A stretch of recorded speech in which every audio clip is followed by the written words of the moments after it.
شفاف احتساب وہ وقت کی اہم ترین ضرورت ہے، وہ اکراس دا بورڈ ہونا چاہیے، اس کے بغیر پاکستان آگے نہیں بڑھ سکتا۔ اللہ تعالیٰ کی اوپر ذات ہے اور اس کی کمال مہربانی سے میاں نواز شریف صاحب کو بھی کلین چٹ ملی اور اللہ تعالیٰ کے فضل و کرم سے اس ناچیز کو بھی کلین چٹ ملی۔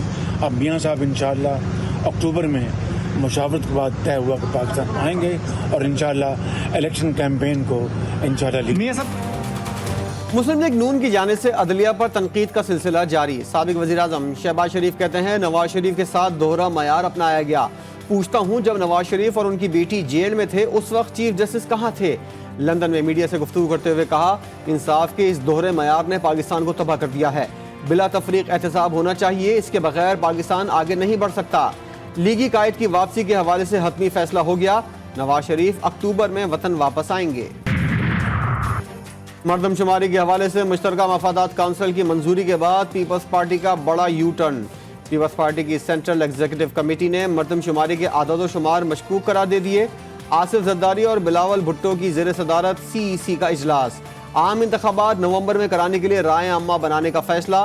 اجلاس میں 2 بل سے متعلق صدر مملکت کے عمل کی مذمت۔ اراکین کا کہنا تھا کہ کسی ادارے کو متنازع بنانے کی کسی کو اجازت نہیں دے سکتے۔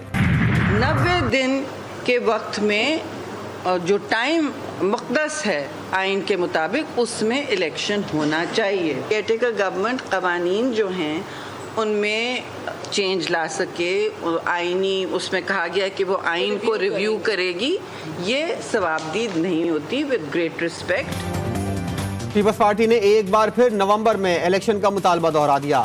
شہری رحمان کہتی ہیں آئین واضح طور پر 90 دن میں الیکشن کرانے کا حکم دیتا ہے، نگراں حکومت کا آئین میں تبدیلی کرنا اس کی صوابدید نہیں۔ مشترکہ پریس کانفرنس میں کہا گیا تھا کہ حلقہ بندیوں کی وجہ سے الیکشن میں تاخیر نہیں ہوگی۔ مراد علی شاہ نے کہا نہیں چاہتے کہ مردم شماری کی وجہ سے الیکشن ملتوی ہوں، آئین میں 3 جگہ لکھا ہے 90 دن کے اندر انتخابات کرانا لازمی ہے۔ پاکستان کی ترقی بلوچستان کی ترقی کے بغیر ممکن نہیں، صوبہ بلوچستان قدرتی وسائل سے مالا مال ہے۔ نگراں وزیر اعظم انوار الحق کاکڑ کی بلوچستان پہنچنے پر گفتگو، کہا بلوچستان کی اصل طاقت باصلاحیت افرادی قوت ہے۔ نگراں وزیر اعلیٰ بلوچستان سے امن و امان کی صورتحال سمیت باہمی دلچسپی کے دیگر امور پر بات چیت۔ علی مردان خان کہتے ہیں اس دورے سے بلوچستان کے عوام کی بہت سی توقعات وابستہ ہیں۔ چیئرمین تحریک انصاف نے 4 برس میں کچھ نہیں کیا، نون لیگ کی حکومت بھی 1 سال میں کچھ نہ کر سکی۔ لیگی رہنما اپنی ہی سابق حکومت پر تنقید کر چکے، بولے سیاستدان سمیت کسی کو ملکی حالات کا احساس نہیں، جس ملک میں نیب جیسا ادارہ ہوگا وہ ملک ترقی نہیں کر سکتا۔ چیئرمین PTI کے انتظار کی گھڑیاں مزید طویل، اسلام آباد ہائی کورٹ میں توشاخانہ کیس کی سماعت، الیکشن کمیشن کے وکیل کی غیر حاضری کی وجہ سے 30 تک ملتوی۔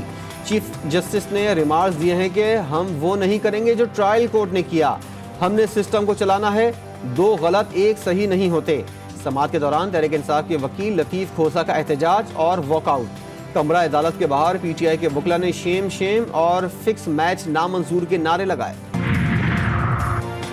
چیئرمین PTI کو سزا سنانے والے سیشن جج کی تنزلی، ہمایوں دلاور کو OSD کرنے سے متعلق خبریں جھوٹی نکلیں۔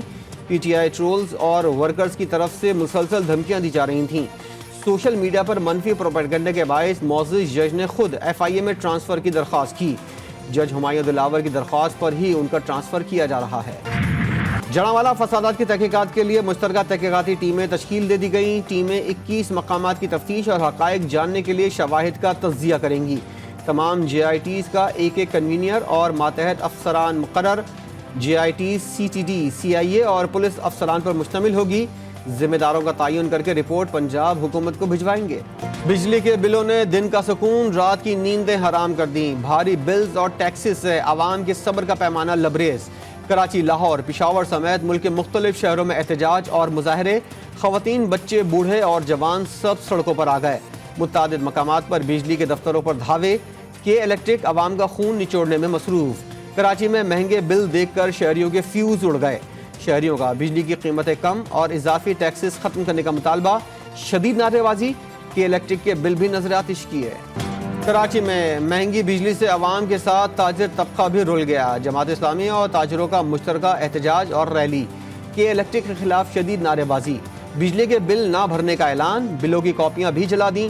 حافظ نعیم کہتے ہیں ہماری لڑائی کی الیکٹرک کے وائٹ کالر مافیا سے ہے، ہمارا کنیکشن کاٹنے آؤ گے تو مزاحمت کریں گے۔ چیئرمین آل کراچی تاجر اتحاد عتیق میر نے کہا اگر ایک بھی تاجر گرفتار ہوا تو ہم جیلیں بھر دیں گے کہ الیکٹرک اب بھی سوچ لے، مارکیٹیں ان کے لیے نو گو ایریا بن جائیں گی۔ ترقی یافتہ دنیا میں ہم مزید پیچھے نہیں رہ سکتے، ہمیں اپنے خطے کی ترقی اور لوگوں کی خوشحالی کے لیے مل کر کام کرنا ہوگا۔ پاکستان میں تعینات افریقی سفیروں نے سر جوڑ لیے۔ ایتھوپین سفارت خانے میں اہم بیٹھک ہوئی جس میں پین افریقہ ازم پروگرام کی اہمیت پر زور دیا گیا۔ سفیر جمال بیکر عبداللہ نے کہا ماحولیاتی تبدیلی، دہشت گردی اور عالمی معیشت کی پیچیدگیوں سے نمٹنے کے لیے مشترکہ حکمت عملی اپنانی ہوگی۔ ڈنمارک میں نئے قانون پر غور، توہین قرآن پاک پر سزا دینے کی تجویز۔ ڈنمارک کی حکومت بین المذاہب کشیدگی کم کرنے کے لیے نئی قانون سازی پر غور کر رہی ہے۔ نئے قوانین کے تحت قرآن پاک کی بے حرمتی اور اسے نظر آتش کرنے کا عمل غیر قانونی قرار دینے کی تجویز ہے۔ حکام کے مطابق اس فیصلے سے دنیا بھر میں بڑھتی کشیدگی کو کم کرنے میں مدد ملے گی جو توہین قرآن کے واقعات کے بعد بڑھی۔